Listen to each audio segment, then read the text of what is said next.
suis native du Manitoba. J'étais religieuse depuis 13 ans.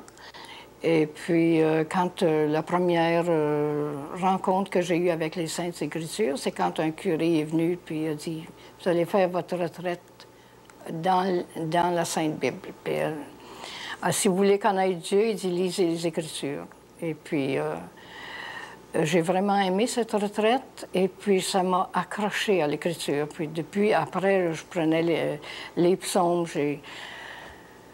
je faisais mes méditations dans les psaumes. Mais comme la communauté religieuse avait un petit livre bien particulier qui était la méditation, il fallait méditer là-dessus. Alors, la supérieure générale qui était arrivée du Manitoba, nouvellement élue, elle tenait au règlement à la lettre. Elle a dit, vous ne ferez pas de méditation dans la Bible, vous allez prendre votre petit livre. En tous les cas, sa visite du Manitoba m'a bouleversée beaucoup sur bien des points. Elle était très austère. Alors, un bon jour, je ne sais pas, rendu à bout de nerfs, où j'ai dit comme ça, j'ai laissé une parole aller, ça continue comme ça. J'ai dit, je sentais que je n'étais pas capable de faire plus que je faisais. Moi, j'ai dit, je sors de communauté. Puis, une fois que cette parole-là a été dite, c'était comme si une porte s'ouvrait.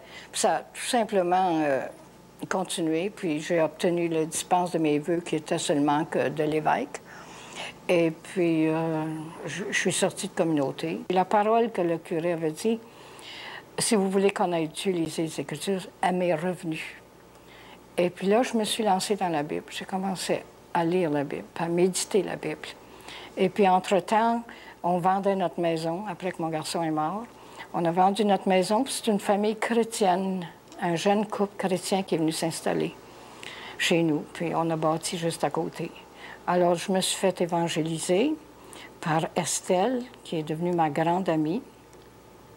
Et puis, c'est elle qui m'a conduit vers le Seigneur. Elle m'a conduit, elle me disait que je ne pouvais pas être sauvée si j'acceptais pas le Seigneur comme mon sauveur.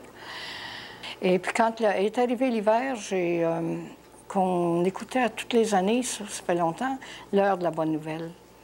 Et puis, là, je suis venue en contact avec Marge. J'ai écrit pour savoir. Elle m'a écrit, puis j'étais accrochée à l'Église. J'étais quand même accrochée à la religion, me semblait. Il fallait que je fasse une religion.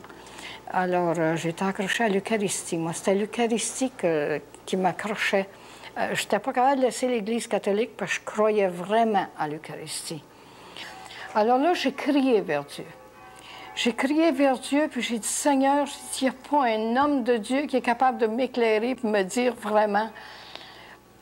Et puis, c'est quelques semaines après que c'est Renal qui est rentré, qui m'a appelé, et puis il m'a dit qu'il serait prêt à m'aider si j'acceptais. Alors, ça a été, là, je peux dire que c'est la grâce qui est rentrée dans ma maison, cette journée-là, cette journée. Et puis, j'avais bien des choses à dire et à questionner. Et puis, il m'a expliqué qu'est-ce que c'était que la grâce. Et puis, mais j'avais toujours mes vœux qui venaient me chercher, que j'avais brisé mes vœux en religion. Et puis, j'avais toujours gardé une photo de ma profession religieuse. Puis il me semblait que je m'attachais à celle-là parce que c'était quand j'étais bonne, ça, que je connaissais Dieu, me semblait. Alors, mes vœux venaient me chercher. Alors, il m'a montré un graphique sur lequel il y avait deux chemins. Un chemin large, que plusieurs personnes passaient. Puis l'autre chemin était étroit. Et il y avait très peu de personnes. Puis il m'a demandé comme ça, il dit, sur quel chemin vous étiez? Il dit, quand vous avez fait vos vœux, bien, j'ai dit, j'avais pas la nouvelle naissance, donc j'étais dans le chemin large. Donc, il dit, vos vœux ne sont pas montés à Dieu.